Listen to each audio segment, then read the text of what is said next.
Indrajit study point में आप सभी का स्वागत है। हम पढ़ रहे हैं NCERT class 9 Hindi book Kritika का 5वां अध्याय। किस तरह आखिरकार मैं हिंदी में आया।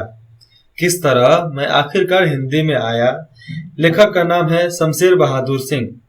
चलिए देखते हैं कि लेखक क्या कहना चाहते हैं। मैं उर्दू और हिंदी का दुआब हूँ, मतलब हिंदी और उर्दू का बच्चा हूँ। एक ऐसी बात, एक ऐसा जुल्मा, मतलब एक ऐसी बात और एक ऐसा वाक्य मुझे कह दिया गया था कि मैं जिस हालात में था उसी हालात में और जो कुछ 5-7 रुपए मेरे पास थे, इन्हीं को लेकर दिल्ली के लिए पहली ही बस जो चलती थी मुझे मिली थी। चुपचाप उसी पर चढ़ा और चल दिया। तय कर लिया कि हाँ, अब मुझे जो भी काम करना है करना शुरू कर देना है, चाहिए, रुकना नहीं है। दिल में दिमाग में यही समाया हुआ था कि वह काम पेंटिंग है। इसी की शिक्षा अब मुझे लेनी है और फौरन लेनी है। पेंटिंग की वकील आर्ट क्या होता है? वकील आर्ट स्कूल का नाम भर मैंने सुन रखा था। दिल्ली में कहा है, यह पता न था। खैर, दिल्ली में वो जगह कहाँ था वो पता नहीं था। कौन सा वकील आर्ट स्कूल कहाँ था यह पता नहीं था। यह पता, खैर, किस्सा मुखस्तर किस्सा ऐसा था, मतलब किस तरह संक्षिप्त और शाहरुख जैसा था। एक तरह से किस्सा एक नया था। मेरा इम्तिहान लेकर और मेरा शौक देखकर मुझे बिना फीस का मतलब बिना फीस के भर्ती कर लिया गया। मैंने 2-3 जगहों के बाद करोल बाग में लंबे सड़क 2-3 जगहों बदलने के बाद मैं लंबे समय तक करोल बाग में लंबे सड़क मतलब सड़क के किनारे एक कमरा लिया और रोजाना वहां से कनॉट प्लेस दिल्ली का जगह है, कनॉट प्लेस को सुबह की क्लास में पहुंचने लगा। ये देखो, शमशेर की एक कलाकृति, यही पेंटिंग इनका छपा हुआ बनाया हुआ है।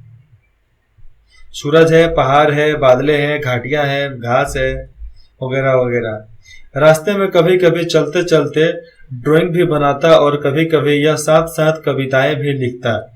इसका जरा भी ख्याल यहाँ वहाँ गुमान न था कि ये कविताएं कभी प्रकाशित होंगी भी कि नहीं होंगी। बस मन की मौज या तरंग या कोई टिस सी थी। चुनाचे अंग्रेजी में चुनाचे का मतलब होता है अतः, इसलिए इस प्रकार अंग्रेजी में जैसे भी कुछ और उर्दू में गजल के शेर। उर्दू में गजल मतलब एक शायरी और शेर मतलब गजलों का, गजल हो जाता है शेरों का अड्डा, वो शेर नहीं। यहाँ पे देखो, गजल का मतलब उर्दू फारसी में मुक्त काव्य का एक प्रकार, ठीक है, कविते का एक प्रकार मतलब गजल। और शायरी का मतलब हो जाएगा गजल के 2 चरण। एक गजल को 2 को बांट दो तो उसमें 2 शायरी हो जाते हैं, उसको शेर बोलते हैं। तो गजल के शेर, तो वो यही लिखते थे, गजल के शेर। लिखता और हर चीज और हर चेहरे को बगैर देखता कि, मतलब बगैर ध्यान से देखता कि उसमें अपनी ड्राइंग के लिए क्या तत्व खोज सकता हूं या पा सकता हूं या पा सकूंगा। आंखें थक जाती थी, बहुत थक जाती थी, मगर उस खोज का हर चीज और चेहरे और दृश्य या स्थिति और गति का अपना विशिष्ट आकर्षण कम न होता था, आकर्षण उतना ही बढ़ता जाता था। बस आंखों की ही मजबूरी थी। कभी कभी तेज बहादुर मतलब मेरे भाई। वही लेखक का नाम क्या है इसमें? लेखक का नाम है शमशेर बहादुर सिंह। ये तेज बहादुर का नाम है, उनके भाई का। कुछ रुपए भेज देते थे या साइन बोर्ड पेंट करके कुछ सहारा कर लेते थे। क्या कर लेते थे? कुछ सहारा कर लेते थे। वो पैसा भेज देते थे, नहीं तो कुछ अपना पेंटिंग का बेचकर सहारा कर लेते थे। मेरे साथ एक पत्रकार महोदय भी आकर रहने लगे थे। महाराष्ट्री बेकार थे, मतलब वो एक तरह से रेस्टोरेंट नहीं होता है वैसा। 30-40 के बीच में 1930 और 40 के बीच में वो इलाहाबाद यूनिवर्सिटी के हॉस्टलों का कभी कभी जिक्र करते। इलाहाबाद माई वीकनेस, इलाहाबाद मेरी कमजोरी थी। अंदर से मेरा हृदय बहुत उद्विग्न रहता था, मतलब एकदम अंदर से एकदम दुखी रहता था।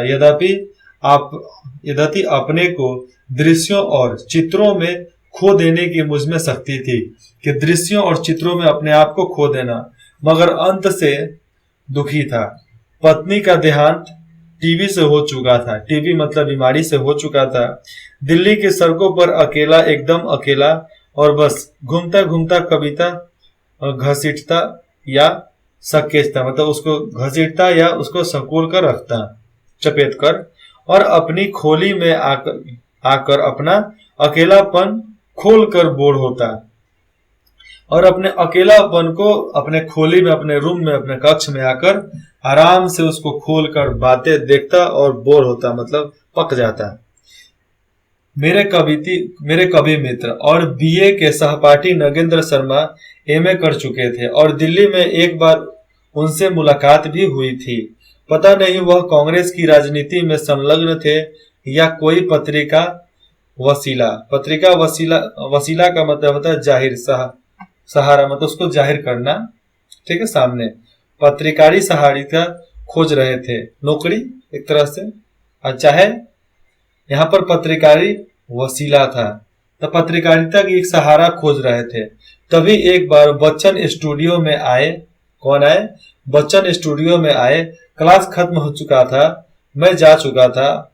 वह एक नोट क्या, कौन सा नोट? पैसे वाला नोट नहीं, एक नोट मतलब पत्र, एक नोट छोड़कर मेरे लिए। मुझे नहीं याद कि उसमें क्या लिखा था, मगर वह एक बहुत मुख्तसर और अच्छा सा नोट था। मैंने कहीं बहुत गहराई से अपने को कृतज्ञ महसूस किया कि हमारे लिए उन्होंने नोट छोड़कर गए हैं। मेरी बहुत ही बुरी आदत है पत्रों का जवाब न देना, चाहे सैकड़ों जवाब बाज पत्रों के मन ही मन लिख लिख कर हवा में सांस ले सकता, बिखरता हुआ देख सकता था। तो मेरे इस मौन की उपलब्धि मेरे कृतज्ञ को व्यक्त करती हुई एक कविता उभरी अंग्रेजी में। अफसोस एक सोनेट। क्या? अफसोस एक सोनेट। सोनेट का मतलब होता है यूरोपीय कविता का एक लोकप्रिय छंद, जिसका प्रयोग हिंदी कविताओं ने भी किया है। मतलब अंग्रेजी कविता का एक भाग जिसको बदल कर लोग हिंदी में उसको कर दिया है, उसको सोनोट बोलते हैं, ठीक है, सोनोट। वह भी अतुकंद मुस्तंद मतलब होता है, एक मिनट, नाम के लिए, तो केवल नाम के लिए में उफ्स। मगर उसको लिख लेने के बाद मैंने अपना जवाब उनको भेजवा दिया था, मतलब जैसा कि भेजवा ही दिया था। महीने निकल गए थे और घटनाक्रम से मैं देहरादून आ गया। अपनी ससुराल की केमिस्ट एवं डिग्रीटम की दुकान, केमिस्ट की दुकान मतलब दवाई वगैरह की, उस दुकान पर कंपाउंडरी सीखने लगा, और अच्छी खासी महारत मुझे टेढ़े मोढ़े अजूबा इबारत मतलब होता है मानो जैसा वाक्य की बनावट, तो कुछ ना कुछ तो आ ही गया था। मैं लिखे नुस्खों को पढ़ सकने की हो गई, अब मैं उसको पढ़ सकता था। उसी वर्ष गुरु श्री सरदा आचरण जी वकील ने देहरादून में ही पेंटिंग क्लास खोली थी। उसी समय खुला। मेरे सौभाग्य थे, यह मेरे देहरादून लौटने का बहाना था। वह बंद हो गई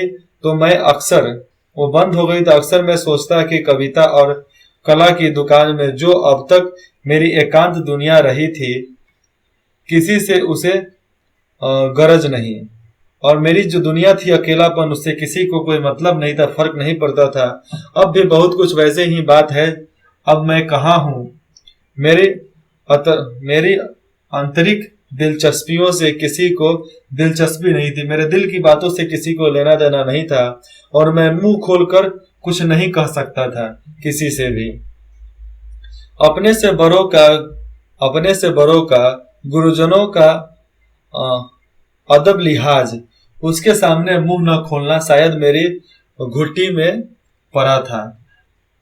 अपनी बहुत सी आंतरिक एकांतरिकता का मैंने अभ्यासी तो किया था तुरंत उसी समय, मगर अंदर से बहुत खिन्न और दुखी था और परिस्थिति के साथ सामंजस्य बैठाने की कोशिश कर रहा था।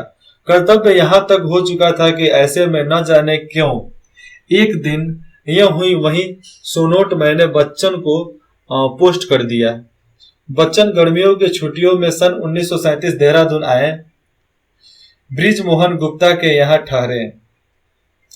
इत्तेफाक से मतलब संयोग से देखिए कि यही अब डॉक्टर बृजमोहन गुप्त मेरे भाई के मित्र और उनके पिताजी मेरे पिताजी के पड़ोसी और मित्र रह चुके थे देहरादून में ही। बृजमोहन के साथ, बृजमोहन कौन, इसके पास वो रुके थे। बृजमोहन के साथ बच्चन डिस्पेंसरी में आकर मुझे मिले। एक दिन मेहमान भी बने रहे थे। एक दिन वहां पर मेहमान भी बने रहे। वह बच्चन की शुरू की धूम का जमाना था। वो बच्चन का जमाना था। प्रबल झंझावत साथी देहरादून के उसी साल के यादगार है।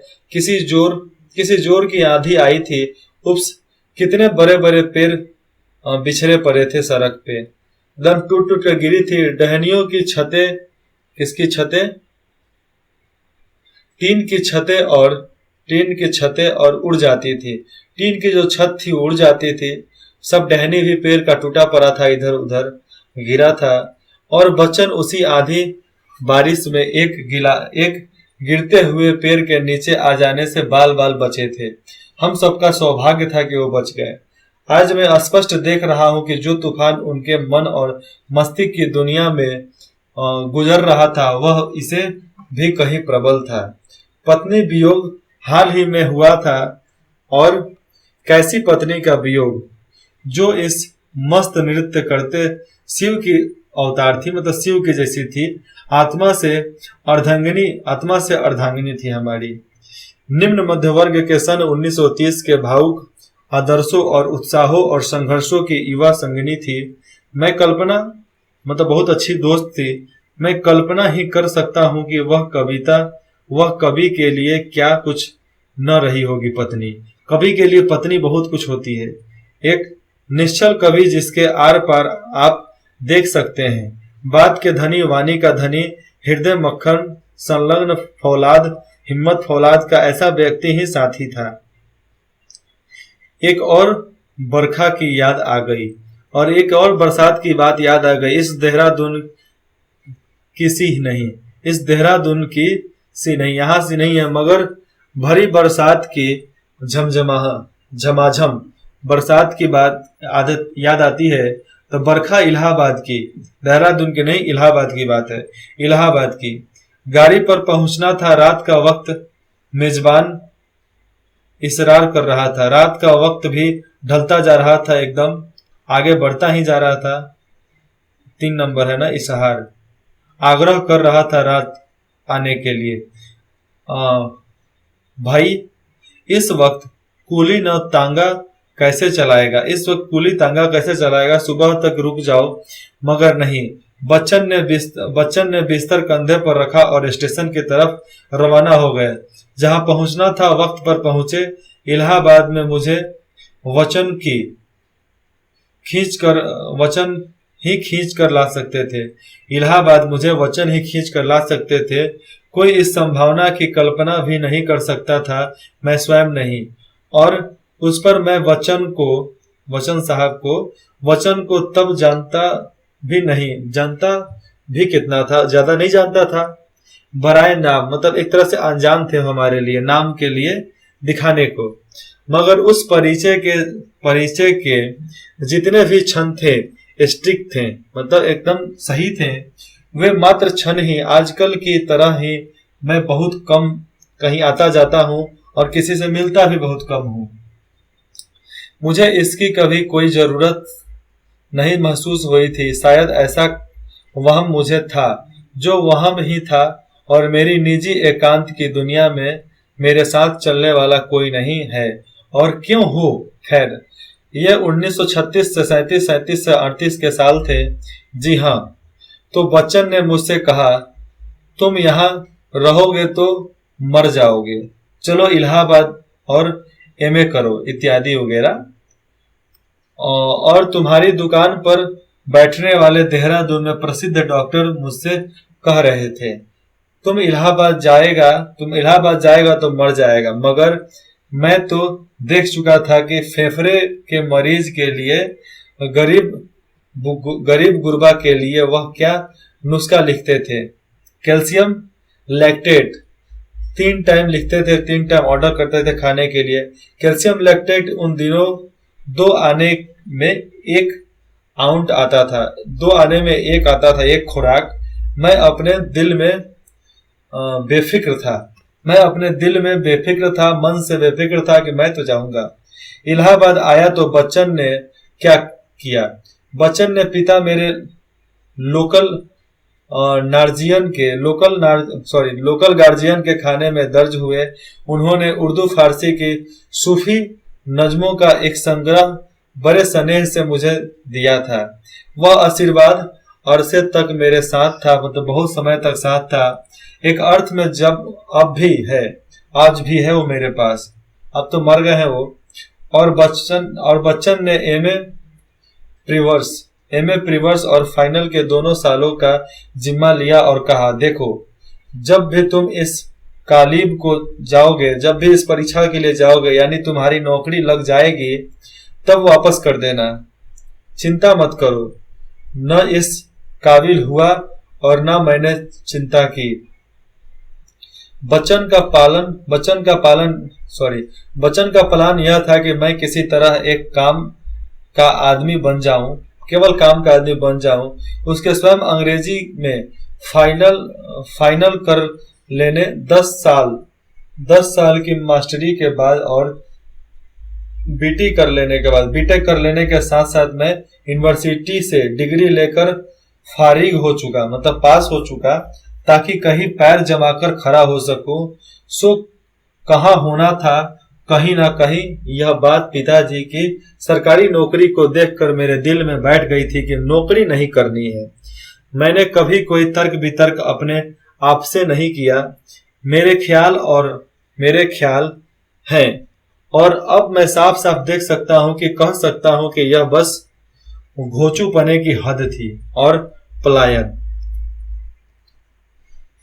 हिंदू बोर्डिंग हाउस के कॉमन रूम में एक सीट मुझे फ्री में मिल गई थी, पंत जी का सहज कृपा से।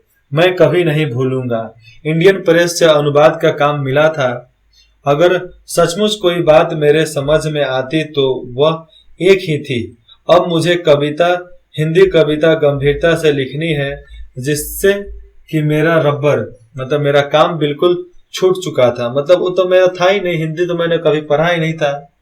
भाषा और उसका शिल्प लगभग अजनबी से हो चुके थे मेरे लिए। आखिर हिंदी फर्स्ट फॉर्म तो मेरी कभी थी भी नहीं, मैंने कभी भरा भी नहीं था। और घर में अखिल उर्दू के ही वातावरण में पला था मैं। बीए में भी उर्दू से ही विषय लिया था। गजल मेरे भावुकता और आंतरिक भावनाओं का अपने तौर पर भली बुरी एक मौन साथी थी। जैसी भी कुछ थी अपनी थी। शायद विषयांतर हो रहा था, मगर बच्चन मेरे जिस साहित्य मेरे हिंदी के पुनः संस्करण के प्रमुख कारण बने। मैं उनको यहाँ कुछ स्पष्ट करना चाहूंगा कि एक बार पहले भी सन 1933 में प्रीवियस जो 3 माही परीक्षा होता है, उसका इम्तिहान दिए बिना ही यूनिवर्सिटी छोड़कर जा चुका था। मगर तब तक कुछ रचनाएं सरस्वती और चांद में छप चुकी थी।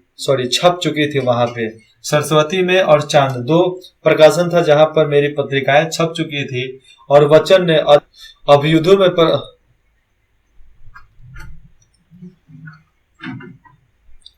अभ्युदय में प्रकाशित मेरे एक सोनेट को पसंद किया गया था और कहा गया था कि वास्तव में यह खाली सोनेट है। यद्यपि मुझे उन्हें मतभेद है थोड़ा सा। बहरहाल तो सन 1937 में भाषा यानी हिंदी मुझसे छूट ही चुकी थी। अभिव्यक्ति का माध्यम मात्र और सदैव एकांत अपने लिए या तो अंग्रेजी था या अफसोस उर्दू गजल। अंग्रेजी और उर्दू दो ही उनको आता था। हाँ, आज एक बात के लिए मैं अपने पछाही मतलब सीधे साधे जाट परिवार और अपने बच्चन के युग को धन्यवाद देता हूं कि किसी भाषा को लेकर कभी कोई दीवार मेरे चारों तरफ खड़ी न हो सकी थी और जो मेरे हृदय में मस्तिष्क में घेर लेती। अफसोस इतना ही नहीं कि मैं जमकर कोई साधना भाषा या शिल्प की नहीं कर सकता था, किसी भी चीज को नहीं सीख सकता था, ऐसा भी बात नहीं है। हिंदी ने क्यों मुझे उस समय अपनी ओर खींचा, इसका स्पष्टीकरण तो मेरे चेतना में निराला है। और पंत थे और मेरे चेतना में, मेरे मतलब आत्मा में मिले हुए थे। उनसे प्राप्त संस्कार और इलाहाबाद प्रवास और इलाहाबाद के हिंदी साहित्य वातावरण में मित्रों से मिलने वाला प्रोत्साहन और हिंदी आज भी अपनी ओर खींचती है। बावजूद कम से कम मुझ जैसे को दुखी और विरक्त करने वाले अपने संकीर्ण सांप्रदायिक वातावरण के, और जो ये सांप्रदायिक वातावरण हमारे लिए बदला हिंदी का, उसको वो हमारे लिए बहुत ही एक तरह से आशीर्वाद का कारण था और हमें उसी का काम था, उसी से काम चलाना था। बच्चन इस वातावरण को आज मर्दाना वार झेल ही नहीं सके। अपनी कविता में उच्च घोष से बार बार बता भी रहे थे कि वह वातावरण किसी भी जाति के सांस्कृतिक इतिहास में कैसे हीन संकुचित मन स्थिति का धोतक होता है, मतलब एक तरह से रास्ता ठोकर होता है। मगर सन 1937 में मेरा हाल यह था कि जैसे मैं फिर से तैरना सीख रहा था। 3 सालों में बहुत कुछ भुला जाने के बाद मेरे शरीर के अंश चेतना का यही स्वर था कि बच्चन शायद मुझे इसलिए इलाहाबाद लाए हैं कि हम कुछ सीख सके। वह मैदान में उतर चुके हैं, बस जरा आर्थिक रूप से निश्चिंत हो जाने की देर है। बहुत से बहुत 1 साल और मुझे भी मैदान में उतरना है। अपने तौर पर मुझे भी कमर कस लेनी है। यही भाव मात्र मेरे मन में स्पष्ट था और मुख्य, और कोई भाव नहीं था, दूसरा कोई भाव नहीं था। यही भाव था कि हमें अब कमर कस के मैदान में उतर जाना है लड़ाई और जिंदगी को जीतने के लिए। मुझे याद है कि बच्चन ने एक नए स्टेजा मतलब एक नए अस्थाई टेक को छोड़कर गीत का चरण या अंतराल, मतलब एक थोड़ा नया काम ढूंढकर नया काम करना। इस प्रकार मुझे बताया था कि 14 पंक्तियां, सोनेट नहीं, तुम और तुकों का प्रभावकारी विन्यास, मतलब उसका लिखा हुआ बीच बीच की अनेक पंक्तियां अतुकांत मुझे बहुत आकर्षित लगा था। वह प्रकार मैंने तबीयत पर जोर डालकर उसमें एक रचना की थी हिंदी में। बच्चन को नहीं मालूम किसी को भी नहीं, क्योंकि कभी छपी ही नहीं। बच्चन के लिए तो वह कविता एक बंद था, मेरे लिए वह एक बंद पूरी कविता हो चुकी थी। मगर मैंने तो लिखा वह वस्तु सोनेट से अलग रूप ने ले सकता था। बच्चन ने तब तक उस अपने नवीन फॉर्म में अपनी कविता न रुचि थी, अपनी कविता नहीं, वह हमारी कोई कविता न रुचि थी, वो हमारी रुचि थी, मतलब एक तरह से सोच, एक तरह से हमारी ख्वाहिश। खैर, बच्चन के निशा निवर्तन की कविताओं के रूप प्रकार की कभी आकृति किया। मैंने कुछ कविताएं उस प्रकार में लिखने की कोशिश की, मगर मुझे बहुत मुश्किल जान पड़ा। 9 पंक्तियां 3 स्टेज, प्रायः सभी कवि उसी छंद में लिख रहे थे। मुझे नहीं चला। अरगचे कुछ पंक्तियां इस अभ्यास में शायद बुरी नहीं उतरी। निशा निमंत्रण के कवि के प्रति मेरे एक कविता, जिस पर पंत जी के कुछ संशोधन भी हैं। रूपाव काल में किए हुए मेरे पास आज भी अप्रकाशित सुरक्षित है। उसका भी बच्चन को पता नहीं, वो भी बच्चन नहीं जानता है। मैंने अपने कोर्स की ओर ध्यान न दे रहा था, इसे बच्चन को क्षोभ था, मतलब दिक्कत था। अतः मेरे मन में भी एक अस्थाई संकोच। खैर 2 साल पूरे करके आखिर फाइनल का इम्तिहान मैंने फिर भी नहीं ही दिया। बच्चन के साथ एक कविता सम्मेलन में भी मैं उसी साल गया था, शायद गोरखपुर गया था। मैंने देखा कि कविता में मेरा नया अभ्यास निरर्थक नहीं गया है। सरस्वती में छपी एक कविता ने निराला जी का ध्यान आकर्षित किया। कुछ निबंध भी मैंने लिखे। रूपाब ऑफिस में प्रारंभिक प्रशिक्षण लेकर मैं बनारस हंस कार्यालय की कहानी में चला गया। वहां पर हंस कार्यालय में कहानी लिखी जाती थी, वहां पर चला गया। निश्चय ही हिंदी के साहित्य प्रांगण में मतलब आंगन में बच्चन मुझे घसीट लाए थे। आज मैं स्पष्ट देख चुका हूं कि मेरे जीवन के इस भरपूर और कैसे आक्रीसम मोड़, मतलब ये कैसा मोड़ पीछे बच्चन की वह मौन सजग और प्रतिभा रही होगी, जो दूसरों को नया प्रतिभा जीवन देने की नैसर्गिक क्षमता रखती है कि दूसरों को कुछ नहीं से कुछ अच्छा बना देना। क्योंकि जो लेखक होते हैं, राइटर होते हैं, जो शिक्षक होते हैं, वो चाहते हैं कि जिसको भी हम कुछ सिखाए पढ़ाए वो हमसे बेहतर बन जाए। यही उनकी सोच होती है। लेकिन फिर भी एक हथियार को छुपा कर रखना पड़ता है, क्योंकि कभी ना कभी उसको जरूरत पड़ती है। खास करके नहीं ही पड़ती है, लेकिन कभी ना कभी पड़ता ही है। इसलिए कुछ लोग छुपा कर रखते हैं, वो बाद में बताते हैं। बच्चन से मैं हमेशा ही प्रायः दूर रहता आया हूँ। यद्यपि दूर और नजदीक की मेरी अपनी परिभाषा है, दूसरी नहीं। और जिनके मैं अक्सर बहुत नजदीक रहता आया, क्या उनसे बहुत दूर नहीं रहता। बहुत सी अनुपस्थित मतलब अजनबी गायब चीजें मेरे लिए उपस्थित ही के समान थी, सामने ही थी, और उपस्थित अनुपस्थित के। और मैं बहुत नजदीक आने, बहुत मिलने जुलने और चिट्ठी पत्र आदि में विश्वास नहीं करता। बच्चन इसलिए मेरे काफी करीब रहे हैं, मगर बेसिकली इसी तरह जैसे एक कविता अपनी रचना के माध्यम से अपने करीब रहता है।